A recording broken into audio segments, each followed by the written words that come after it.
Grieving parents hide camera in cemetery to unveil their unwelcome visitor.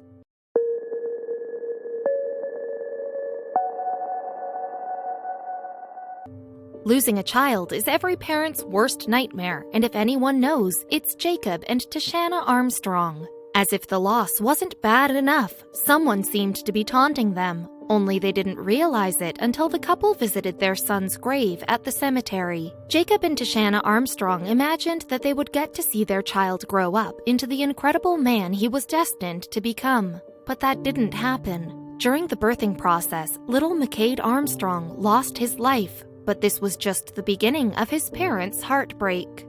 Life is beautiful, but it can also be really hard at times. Bad things happen, and that's something that the Armstrongs had just learned on April 14th of 2017. Coping with the loss of their child was unbearable at first, but they still had each other to get through one of the worst things they had to do: bury their son.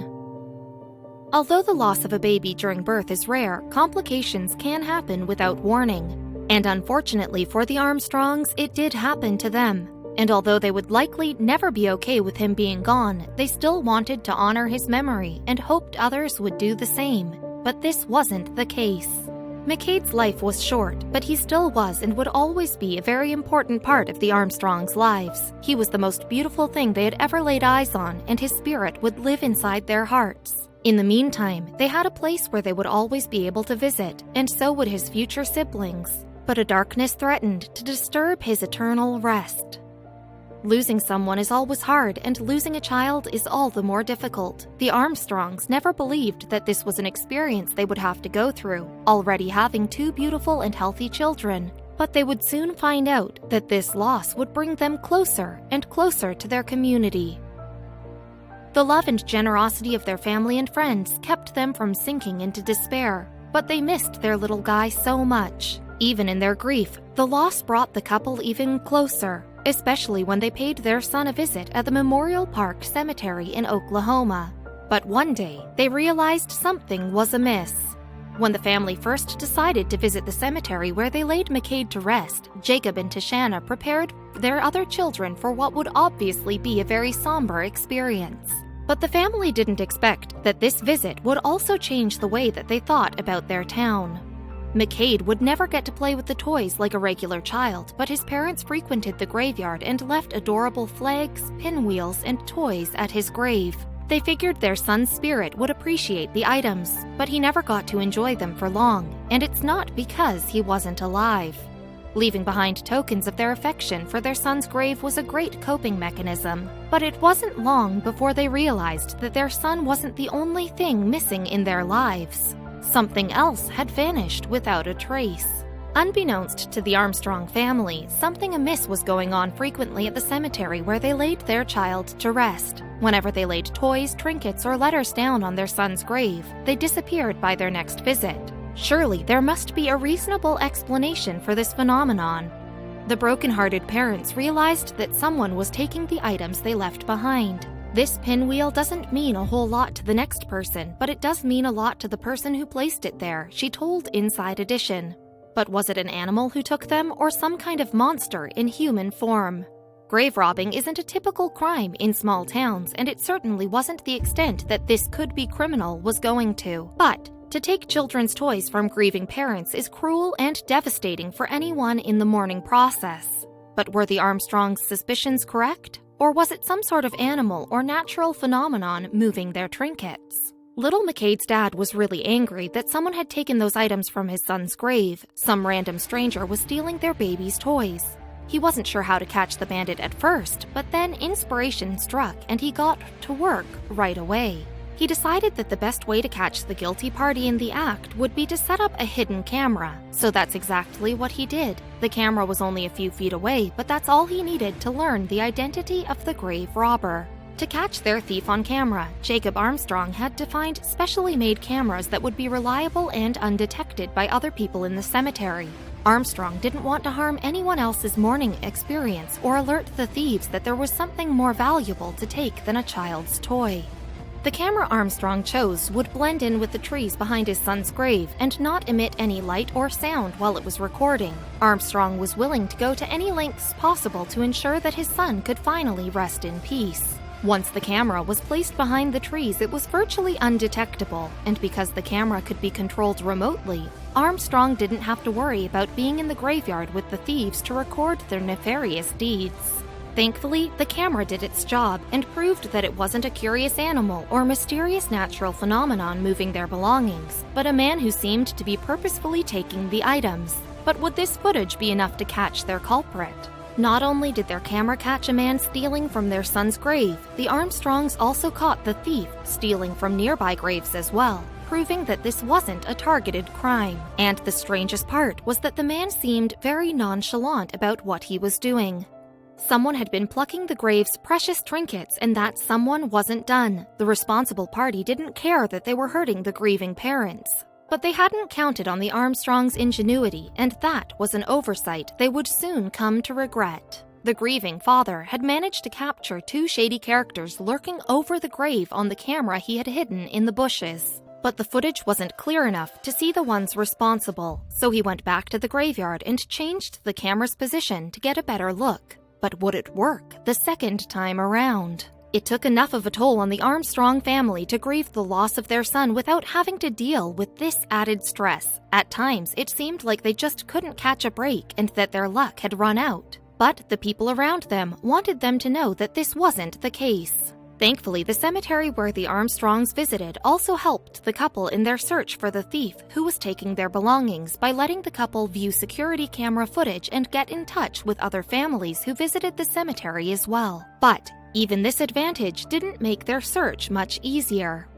After changing the camera's positions and setting out more toys for taking, the Armstrongs returned home to keep an eye on the footage that their camera could capture. But would the thieves they saw before return to the site of the crime, or was the first video just a fluke? As luck would have it, it did work, but the guilty party wasn't what the Armstrongs were expecting. In the footage, they finally got to see an old man picking up a pinwheel from the grave and then walking away. The couple had to act fast, but they couldn't do it alone. After viewing the video, the couple got to work trying to identify the man who visited their son's grave. They got in touch with the local news team to assist in their search, and the news team led the couple to a local police department. The Armstrongs went to the North Enid Police Department in Oklahoma. There they handed the footage to Deputy Chief James Logston. But would they be able to identify the thief and bring him to justice, or would he evade the law and leave the couple without a resolution? Sadly, it isn't uncommon for people to take belongings that are left out in the open at cemeteries, as the police department and news team knew. But with the video that the Armstrongs had been lucky to capture, they already had much more evidence than most victims could gather. Logston felt sympathy for the family because his sister had passed away at birth and was buried only a few feet away from McCade. It would be hard to find a more defenseless victim than someone buried out here, Logston said to Inside Edition. Then he figured out a way to find the man's identity. The news organization that the Armstrongs contacted assured the family that this wasn't the first time the crime had happened, let alone the first time it had happened in their town. Sadly, it almost seemed like a common occurrence. Old evidence showed people stealing flowers, toys, and even balloons from grave sites, and thankfully, these perpetrators were fined and sometimes arrested for their actions. But this was reassuring to the family, who feared that their thief would never be brought to justice.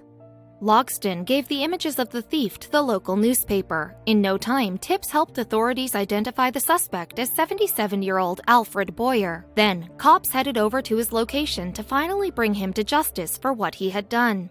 A police body camera captured Boyer's arrest. He was charged with petty larceny, but the Armstrongs were stunned that someone could do such a cold, heartless thing to a baby's grave. It's heartbreaking, McCade's mother told Inside Edition, but it wasn't over. "I'm sorry I did that." Inside Edition quoted Boyer saying, "I'm not a bad person," but it turns out he wasn't the only person responsible for the heinous crime. There was another person in the initial blurry footage who didn't stay hidden for long. A then 58-year-old woman named Jo Faye Witt had also been caught on camera stealing from McCade's graveyard alongside Boyer. So, cops went to her place of work to confirm that she was the culprit they were looking for. But when they arrived, she didn't seem the least bit surprised. Jo Fei Witt was known in her town for only her criminal behavior. A few years prior, she had been arrested for prostitution and food stamp fraud. Sadly, she struggled to get back on her feet after her prior run-in with the law, and the police knew just where to find her. Logsdon had gone to Brown's restaurant to identify Witt as the second culprit. He spoke to her outside of the establishment, and according to the affidavit filed in the case, she claimed she knew why he had paid her a visit. She also gave more insight as to what she had done. According to the affidavit, she and Boyer had been driving around when he decided to go into the cemetery. Then, they got out of their vehicle and walked around. She claimed that Boyer commented on an item and then picked it up, but she assumed it was perfectly okay to do so. It seemed obvious to the mourning family that it was a crime to steal other people's belongings, but this was not so evident to the criminals who stole from them. They thought that Witt must have been out of her mind to say something like that until they heard what she had to say next. Witt claimed that she and Boyer had read an article from Memorial Park Cemetery asking people to remove items from grave sites so they could mow the lawns. According to the affidavit, they thought it was okay to just go and take the items off the graves. But Witt was destined to go to jail anyway.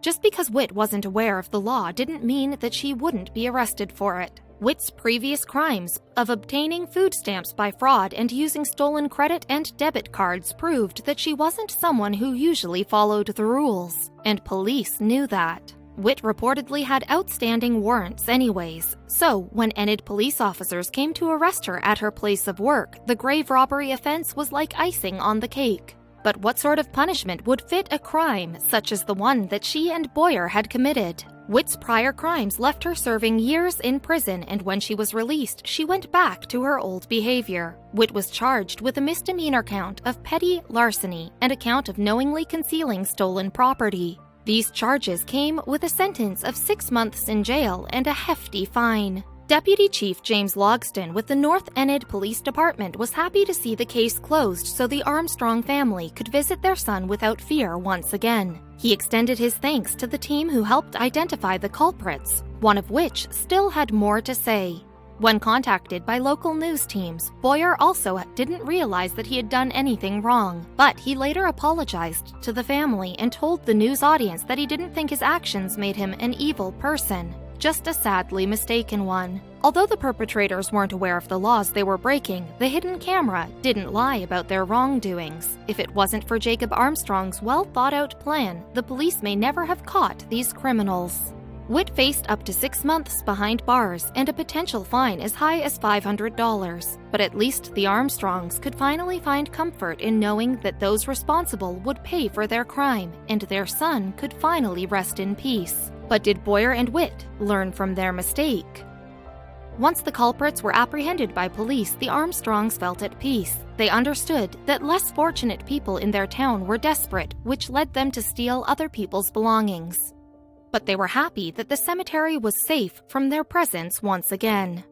Boyer and Witt's actions showed a lack of consideration for the Armstrongs' feelings, and although Boyer didn't feel his actions made him evil, he certainly didn't stop to consider how they might have hurt someone else. But hopefully, he and his cohort will never touch anything from another burial site ever again. This victory for law enforcement and the Armstrong family made everyone involved happy, but their joy was bittersweet. The Armstrongs are happy that their son can be peaceful at his final resting place, although they wish he was still with his loving family.